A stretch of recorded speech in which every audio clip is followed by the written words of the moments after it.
दोस्तों, जब महाभारत का युद्ध समाप्त हो चुका था और उसके बाद जब बर्बरिक से पूछा गया कि पितामह भीष्म, गुरु द्रोण और महारथी कर्ण की मौत कैसे हुई, वहीं अंगराज कर्ण और अर्जुन में कौन शक्तिशाली और श्रेष्ठ योद्धा था, तो बर्बरिक ने क्या, तो महाभारत काल में बर्बरिक बहुत शक्तिशाली योद्धा थे। जब वे महाभारत का युद्ध लड़ने जा रहे थे, उससे पहले ही भगवान श्री कृष्ण ने उनका शीश दान में मांग लिया था, क्योंकि उन्होंने युद्ध से पहले ये निर्णय किया था कि वे उसी पक्ष की तरफ से युद्ध करेंगे जो पक्ष युद्ध के मैदान में हार रहा होगा। और भगवान श्री कृष्ण को ये बात पता थी कि युद्ध में कौरवों की हार निश्चित है, और यदि ये कौरवों की तरफ से युद्ध लड़ा तो वे अपने 3 बाणों के दम पर पांडवों को पल भर में समाप्त कर देगा। जब बर्बरिक ने श्री कृष्ण को अपना शीश दान किया तो उन्होंने श्री कृष्ण से कहा, हे कृष्ण, मेरी बहुत इच्छा थी कि मैं महाभारत का युद्ध लड़ूं, लेकिन अब मैं इसे पूरी तरीके से देखना चाहता हूँ, जिसके चलते भगवान श्री कृष्ण ने कुरुक्षेत्र भूमि में सबसे ऊंची शिला पर रख दिया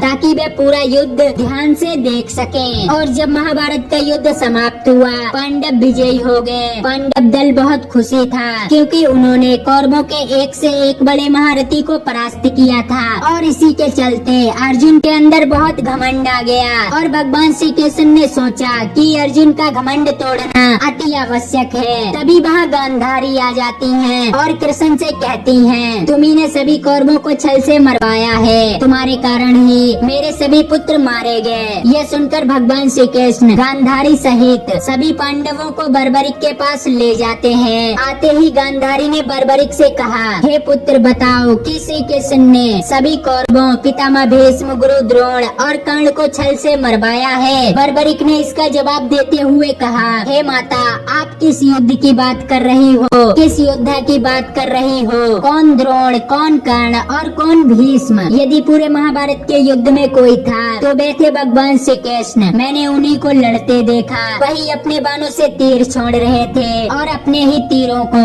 अपने ऊपर लेकर खुद घायल हो रहे थे। ये सब सुनकर सभी पांडव तथा गांधारी आश्चर्यचकित रह गए। तभी अर्जुन ने बर्बरिक से पूछा, नहीं पुत्र, ऐसा नहीं है, मैंने ही भीष्म, द्रोण और कर्ण को मारा है। तब बर्बरिक ने बताया, नहीं अर्जुन, अस्त्र चलाने वाले भी कृष्ण थे और अस्त्रों को अपने ऊपर लेने वाले भी श्री कृष्ण थे। तो आप किस योद्धा की बात कर रहे हो जिसका वध आपने किया हो? यदि युद्ध में कोई था तो वे थे भगवान श्री कृष्ण। बर्बरिक की ये बातें सुनकर अर्जुन को एहसास हो गया कि वे इस युद्ध में भगवान कृष्ण के कारण ही विजयी हुए हैं, और उनका अहंकार चूर चूर हो गया। तो दोस्तों, आज की ये खास जानकारी आपको कैसी लगी हमें कमेंट में जरूर बताएं, और वीडियो पसंद आई हो तो चैनल को सब्सक्राइब करके बेल आइकन जरूर दबाएं।